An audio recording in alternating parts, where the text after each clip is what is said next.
Assalamualaikum warahmatullahi wabarakatuh. Tepangkeun wasta abdi Nabila Yayu di kelas 12C Farmasi sareng rerencangan abdi. Tepangkeun wasta abdi Herlian Fitria.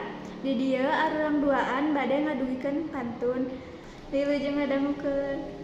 Teh iting dagang baso rusuk, boga lakon katinggang batu, indit peuting balikna isuk, awewe naon model kitu. Hayam kate bisa main catur, kawamehna dek masang banner, menit talete kana hirup batur, ari hirup manehna can bener. Mang Ajid masang toa, nawarti kukur dina sisi walungan, lain ijid atawa ngewa, ngan saukur hayang ngelingan. Nyieun sirup tina buah lontar, nyieun imah duitna saeutik keneh, ari hirup tong sok loba komentar, da ari dahar mah tara menta ka maneh. Melak toge sisi gombang, kacileunyi jeung Mang Ohar, karek sakitu ge geus sombong, komo deui mun geus dibere beunghar. Meuli sabuk kulitna lentur, Mang Isan dagang cakwe, meuni sibuk nguruskeun batur katempo pisan eueuh gawe.